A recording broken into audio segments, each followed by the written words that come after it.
So it's my pleasure and my honor to invite Professor Dhabaleswar K. Panda to present his work. And while they set it up everything, we have been doing a series of sessions called Agriculture Empowered by Supercomputing, which I try to convene all over the world. And the idea on that is to marry two of the biggest GDP generators of New Zealand, which is primary sector and technology.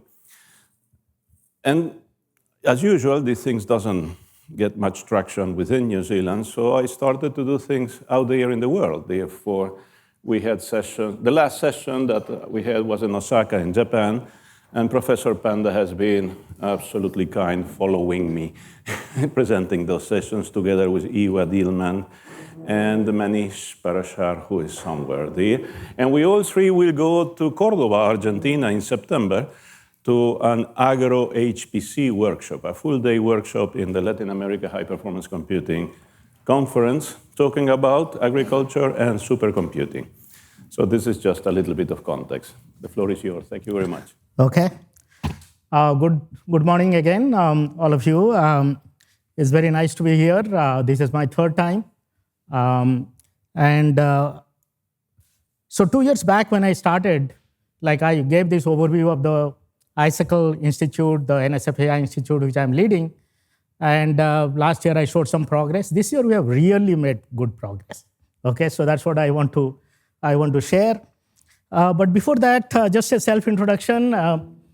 As many of you know, I come from the HPC world, and I have been working in that area for 35 years. The main thing we have been developing this MPIC MPI library. That is a project which is continuing for 25 years in my group. And I'm very happy to indicate we crossed 2 million downloads of the library just a few weeks back. And it's very widely used in a lot of top 500 systems. We have crossed almost 3,500 organizations in 93 countries. Of course, it's also a part of SPAC, OpenHPC. We can't keep track of those downloads. But recently what we have done, we have actually entering into this AI field where we have actually linked our MHAPIX library, because the MHAPIX library provides scale up and scale out. So we have actually linked into PyTorch. So all the AI workload, you can also do very nicely with our stack. And in fact, we have demonstrated better performance than in fact, NVIDIA, NICL, AMD, RICL kind of things. But I'll not be talking all those things. So today's talk is mostly ICICLE. So I wear 3 hats here, you can see. So I'll focus on the ICICLE, which is the NSF-AI Institute. And earlier I focused on the digital agriculture. But this year we have actually expanded, and I'll try to show you whatever we have designed now can also be used for animal ecology, for smart foods, distribution. So we have been trying to design this software stack in a unified manner. So first of all, I'd like to thank all these, the great team. This is a very large team, around 125 people are working on. I am the overall PI, but all the credits goes to all these people. I'm just representing their work. So if you take a very broad look, what has happened over the years, go back 50 years, this is where the scientific computing we started, high performance computing. And in 25 years, the big data came. We had data, then computing. And gradually we morphed into the AI field, and that's where we exist now. So the thing what I'll try to focus here is more on this computing continuum. So this is the traditional left-hand side. So that means you have an HPC center, you bring your data, you have it in the file system, storage, and you perform your big data or AI. But these days, if you see, the modern day, the data is not static. Data is coming from drones. Data could be coming from IoT devices. Data could be coming from some other medical instruments and all. And as the data is passing, you have to perform the similar workload, like the big data workload, AI workload and all. So that is where the challenge exists, how we can design these systems, especially with computing continuum in mind. And of course, one of the very leading example is the agriculture. So I'll try to go into more details, instead of following the traditional way, can I actually fly a drone? And the drone can actually capture a lot of images, even multimodal data also. You build an AI model, and then you put that model in a drone or in a tractor, and then you can actually do real-time inferencing. And I'll show you how we have done this entire workflow. So that is one example. Similar examples exist in a lot of other disciplines. So the bigger challenge, the scientific challenge, is how do I handle this data movement and control, like starting from the on-field sensors to near-edge, cloud, and also HPC data center. So that is the actual theme of this NSF AI Institute, like how to create the intelligent cyber infrastructure for computing continuum. But at the same time, our bigger objective is also to democratize AI. That means we want to bring these solutions with very low barriers to the end users. For example, let's say agriculture. I cannot go to a farmer and say, okay, let's start learning PyTorch. Okay? Nobody will do it. But can I actually build this entire cyber infrastructure and convert it to an iPhone app and then give it to the user? Then the farmer can just even ask, okay, what has happened to my field? Are there any diseases? Should I be harvesting today? So like this, we want to hide all the complexities behind the system design and make it much more simpler for the end users to use. Those are some of the examples I'll be trying to show. Now, if I go into much more details, like the computer science perspective, so here you will see a lot of challenges, like data collection, cleaning, high-performance scalable model training, how do we do the running inferences, plug-and-play models, how do I do end-to-end AI, ML workflows, resource scheduling, conversational AI support, privacy-preserving techniques, how do I come up with a reference architecture? These are all the computer science challenges.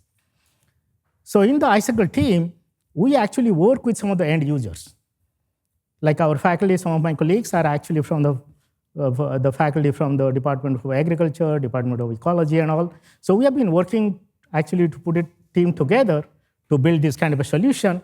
And our broad objective, I'll try to show you our 3 driving science cases: agriculture, animal ecology, and food systems. But we feel that this can be very easily extended to materials, manufacturing, biotechnology, because all the disciplines have very similar kind of challenges.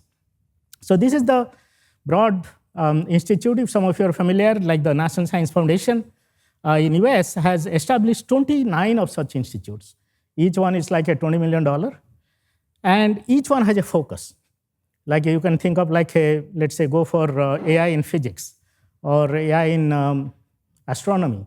So our thing was funded from the National Science Foundation. There is an Office of Advanced Cyber Infrastructure. So I think Manish has been there. He actually started this many years back. So we are the only one which is focusing on how do you design the cyber infrastructure, not the end discipline, but to really build the back end so that people can take advantage of it. So this is how the overall things look like. I introduced this computing continuum. I motivated by agriculture, but we also have a smart food sets and animal ecology. These are the 3 use-inspired science domains we took on with the beginning of the project to really come up with the solutions. And this is where the ICICLE actually sits in, and I'll go into a little bit more details. So this is like a very large organization, as I said, coast to coast. We have many universities, collaborators participating. Ohio State University is the lead. I am the overall PI, but it's almost like 125 people working together, the students, faculty, and staff. And we also have a very exciting external advisory board. Dan is sitting here, EWA. So they are our external advisory board. They have been continuously providing us guidance. So this is how the overall stack looks like. So within our stack, we have foundational systems AI, CI for AI. This is a new discipline, like AI for CI, not CI for AI, but AI for CI. Software architecture, visual analytics, explainability, privacy, accountability, and data integrity. But all these things, we are trying to do co-design with the use-inspired science cases, because this is where the requirements are coming from, and we are trying to provide solutions so that they can work together.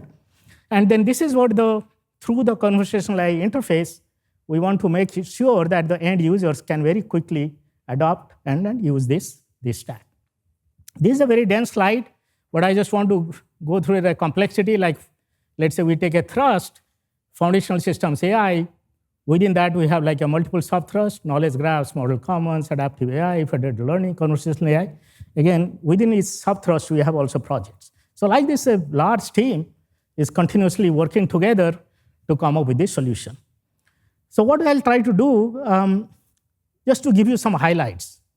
I may not have time to go through all the components and all, but just to give some highlights, how the end-to-end systems are now trying to work. And I have a lot of videos, actually. We had actually our year 4 review just last month, so I have very nice videos to show. We showed it to NSF, so that's what I'll be trying to show here. So think of like let's say start with agriculture. So if you take a look at the left-hand side, these are the kind of the problems the agronomist or the farmers are trying to solve, like how do I know like a residue cover on soil surface? How do we estimate soil aggregation size? How do we actually see whether the crop development is taking place properly or not, whether there is a non-uniform emergence, what is the nitrogen deficiency, defoliation, crop blight. So these are the standard problems in the field of agriculture. Now the question is, can AI help? That's what we are trying to do. And then we take these solutions, and really these are the kind of the end crop management. Okay? So we are trying to use our AI-based solutions to really have selective spraying, nitrogen use efficiency, yield estimation, replant decisions, tillage control, etc. So what we have done, we have developed a very this kind of the workflow you can think of for agriculture, but later on I'll try to show you that this kind of workflow can also be used for ecology, for food distributions and all. But the main thing is that this has been designed with a very modular, configurable, and a plug-and-play manner. So that is the key thing. If you go to, let's say, AWS, they have a digital agriculture pipeline in their cloud, but it's very hardware to their architecture. You can't make changes. Similarly, like you go to John Deere, they have a solution. They charge quite a lot, but you cannot change anything. So here our idea is that if you take a look at like all these components, our objective is that plug and play. That means if you are a researcher or if you are a company, you want to replace this module, data collection by drone, C1, you are welcome to do that. So we have designed it with a very appropriate uniform API and unified architecture, so you can actually take something out and plug it in your component. So that's how we want to make it a very generic solution. And then what we are trying to do, as you know, the field of agriculture, those of you are familiar, all these drones, tractors, there are so many varieties. But at the same time, they talk with some standardized APIs. So what we are trying to come up with, the solutions, actually they work together with all these APIs so that tomorrow you can actually take the solution and use it for your drone. So in fact, we had a farm science review in October. I'll try to show you in the video. And one drone company saw that, wow, can I use it? In 2 hours, we were able to move our design to their drone, okay? Because we are conforming to all these APIs. So that's how we want these solutions to grow. So let's listen to this video. And there are multiple videos. Since the students have recorded, we don't have a very unified volume, so they will adjust from the end. So let me play this. And this is the entire workflow is currently running on 2 supercomputer centers, San Diego Supercomputer Center and Ohio Supercomputer Center. And we are trying to deploy it on also the cloud and also the TAC. So the broad objective here, you will see, as an end user, you can bring your own data. We call it BYOD, not BYOB, bring your own beer. You can bring your data and interact with the system to really take care of training, inferencing, see what crop you have, what kind of solutions you need to deploy in your field, and then take that and then take it to your drone and all to make sure that the entire workflow is working. So let's play this video. We'll see. The Harvest Cyberinfrastructure streamlines the entire workflow. From the Harvest website, choose Data Collection and create a new job. Select the compute system and enter the destination path for your files and hit Submit. You will then be redirected to the OpenPass to launch a digital agriculture metadata mission. OpenPass handles everything from generating the flight path to flying the drone to moving the data to the HPC system through integration with Tapas. Harvest also has the ability to perform data movement from edge to multiple cloud platforms as well as cloud to cloud through integration with ArrayMorph, our optimized data transfer substrate.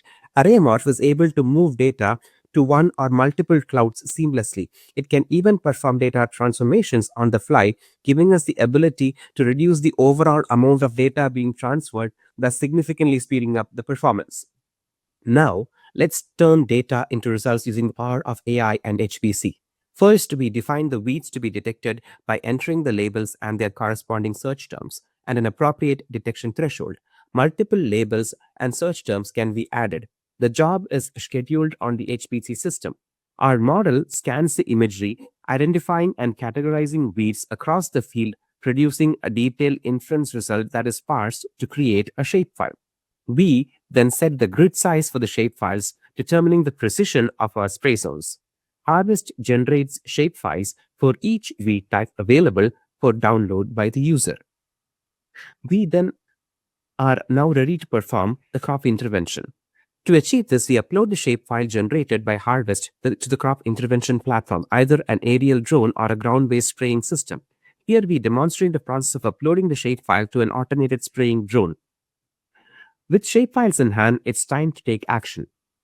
The system guides the sprayer to the exact location of those pesky weeds, delivering spot spraying with unmatched efficiency.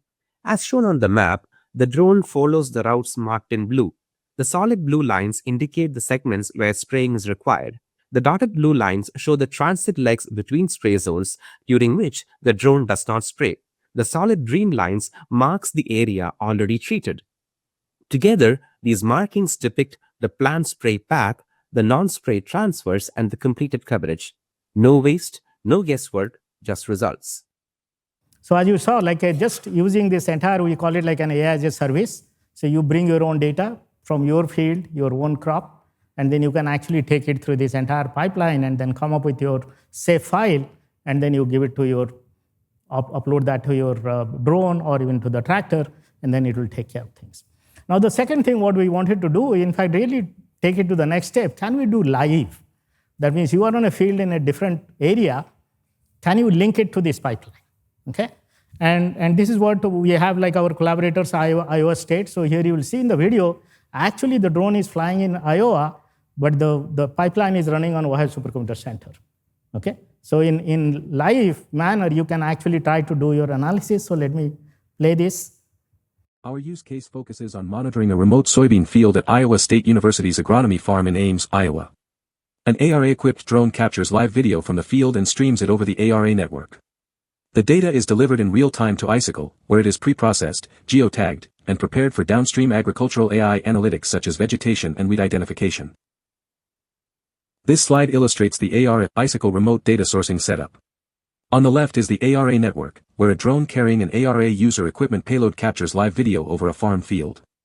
The ARA user equipment connects wirelessly to an ARA base station and streams the video in real time through the ARA wireless infrastructure. To support rural deployments, ARA provides long-range wireless backhaul. At the ARA data center, a dedicated video streaming server receives the feed, from which ICICLE retrieves the stream for pre-processing and AI analysis. The video on the left-hand side shows the drone flight at Ames, Iowa, while the video on the right-hand side shows the video processing at ICICLE at the Ohio State University. On the right, we can see that the video footage is successfully retrieved. The processing scripts then begin analyzing the stream by generating individual video frames, as shown on the right, and geotagging them using the metadata embedded in the video. Once the streaming is complete, the geotagged frames are fed into the ICICLE AI pipeline for weed detection. In the ICICLE pipeline, drone video frames are processed for weed detection. This demo shows two weed classes on the left.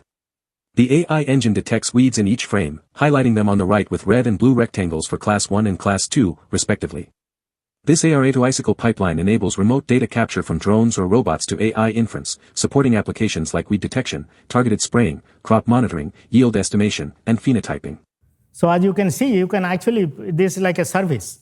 So if any place in the world, if you want to, your own field is there, you can fly your drone using our software components and then get the data, feed into our AI service, which is running on a supercomputer center.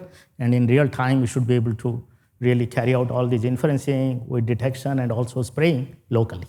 So that is the kind of the solution we want to give it to the end users. In a very small number of steps, you should be able to utilize all the power what we can provide here. So let me then switch to animal ecology. Yesterday, actually, Simon touched this thing. The biodiversity is getting a lot of focus. And if you want to see, like, if people go to Kenya or trying to do a lot of animal studies, the most common things what has been used is the camera trap. But the camera trap has very limitation. So we have actually taken it to the next stage using drone, using multimodal data to really trying to understand this biodiversity. And I'll show again a video here. Like we have the same pipeline actually we have used for data collection, capacity planning, to model training, field deployment, and also post-study data analysis.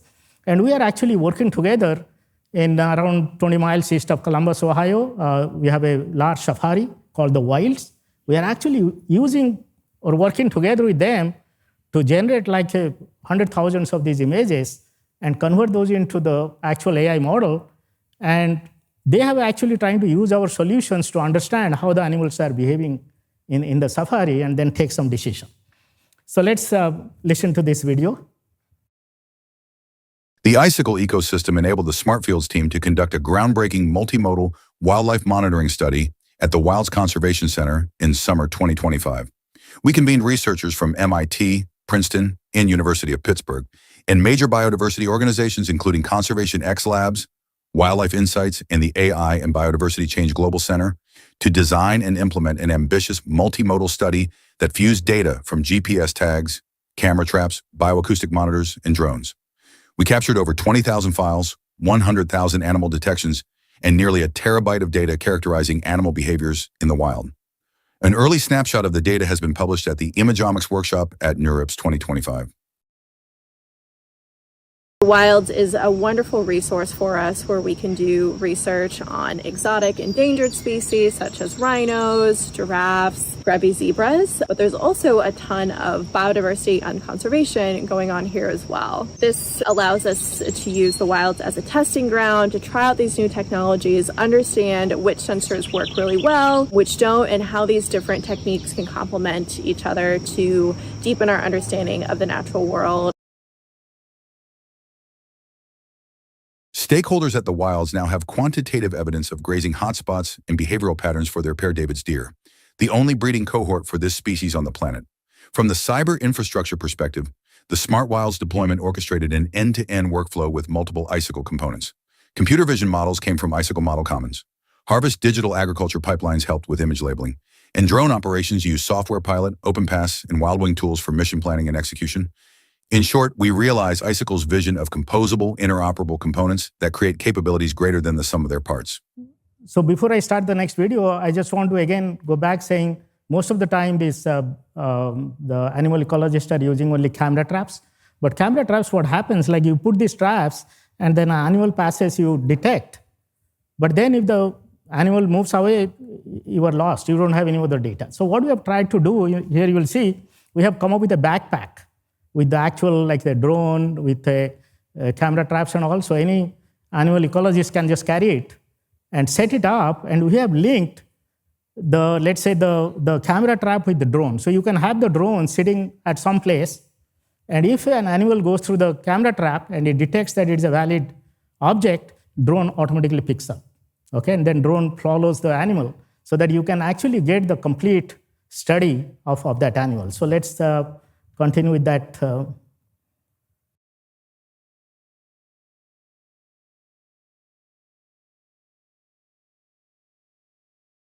The Smart Wilds deployment also motivated two exciting new cyber infrastructure capabilities.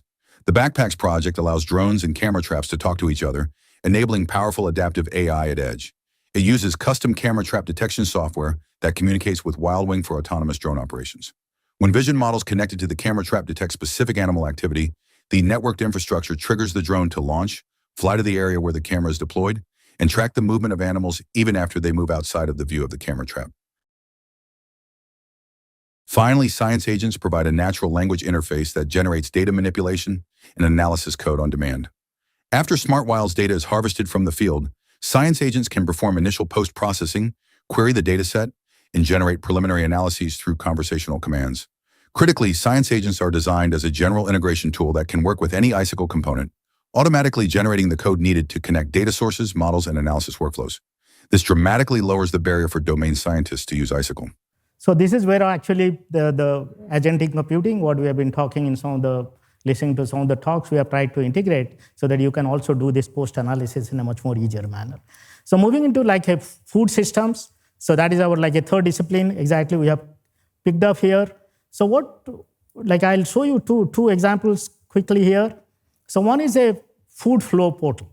So that means if you remember, all over the world or within a country, there are a lot of you take a county, like in US, every county is producing something and some other county is consuming. So there is a lot of historical data.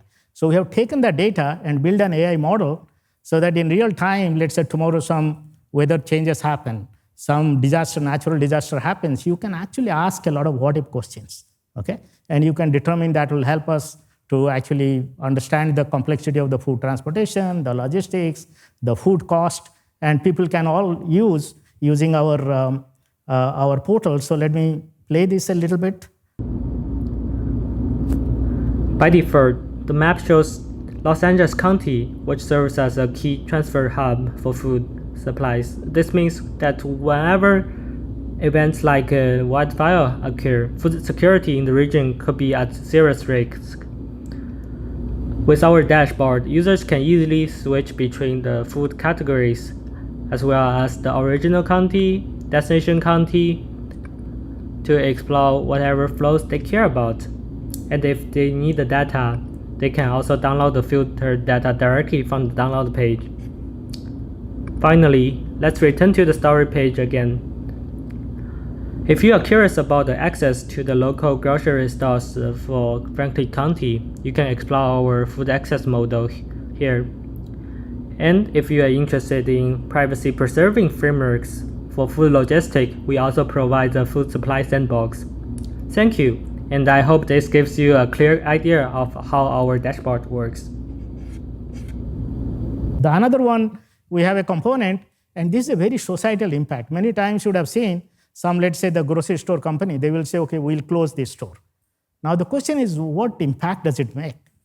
Like a lot of people, the food insecurity, those people with lower income and all, now they have to travel further distance. So a lot of government officials want to understand this kind of behavior. So we have actually, again, taken a lot of data, and this is a very generic model.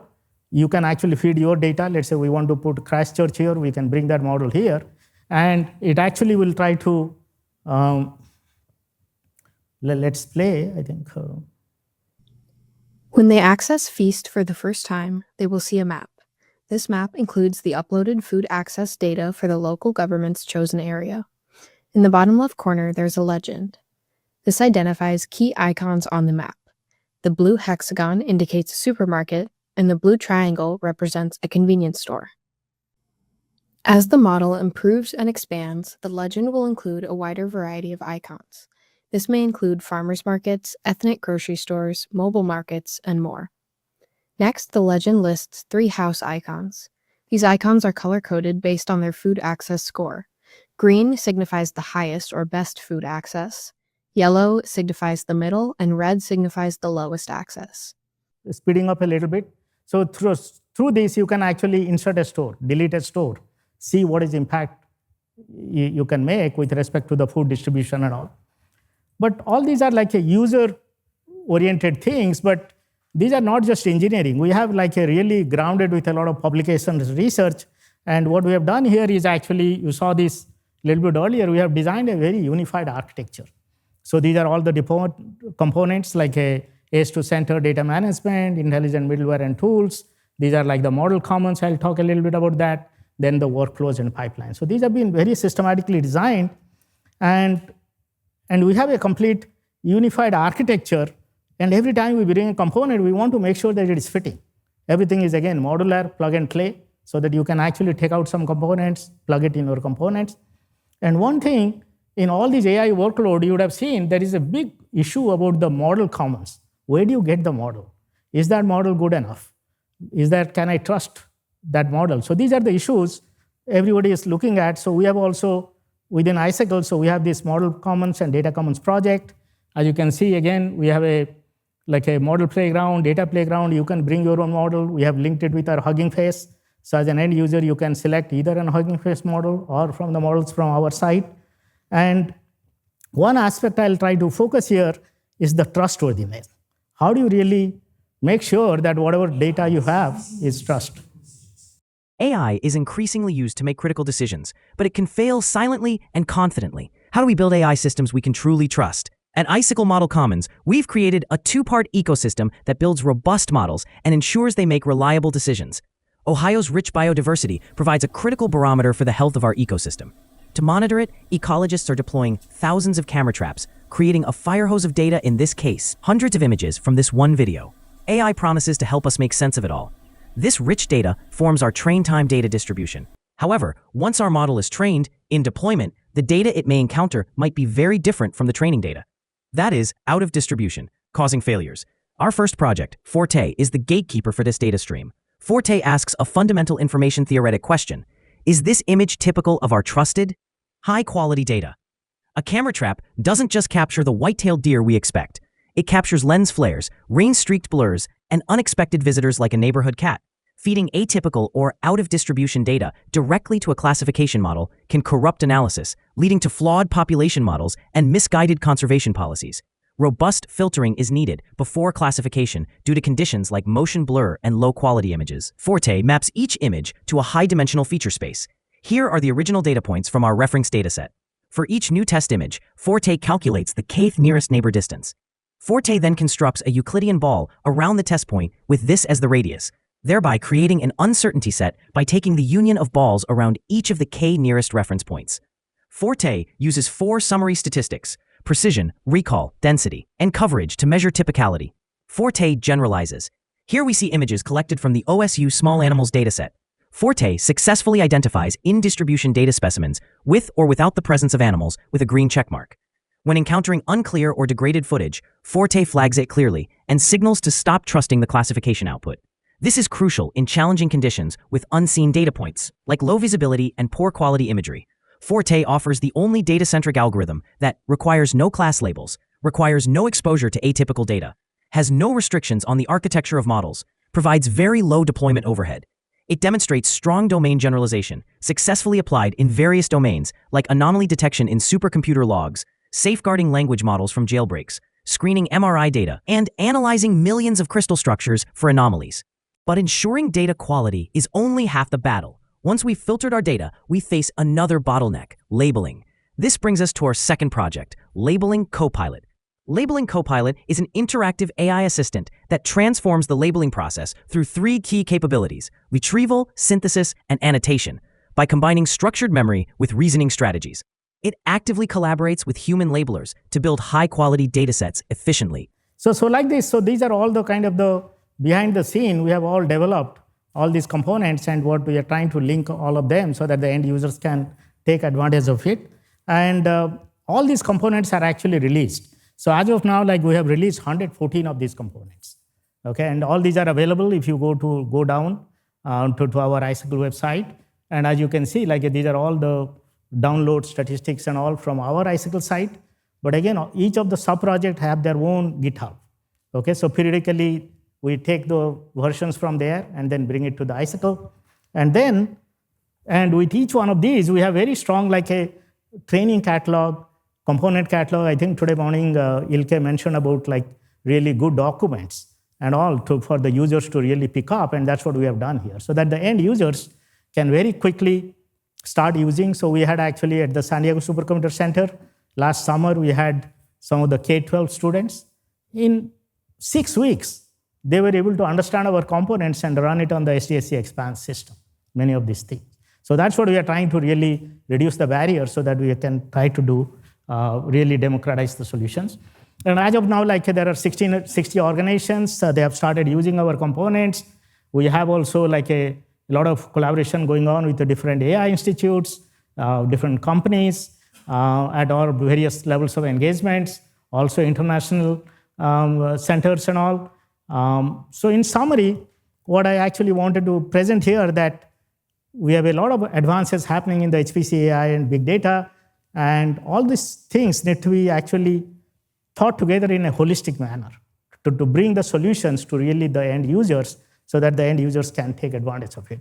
And that's what ICICLE is trying to do. And as I indicated, like not only we have only these 3 driving use case, but our solutions can all be extended to all the solutions. And that's where we are looking for more collaboration. And of course, I'd like to thank all these students, staff, 125 people. I just come here and give a talk, but these are all my heroes. So with this, I'll conclude here. And all those videos are actually available in the YouTube. We have an ICICLE YouTube channel. So you can actually go there and watch these videos based on your availability. So I'll be very happy to answer questions. Thank you. Thank you very much.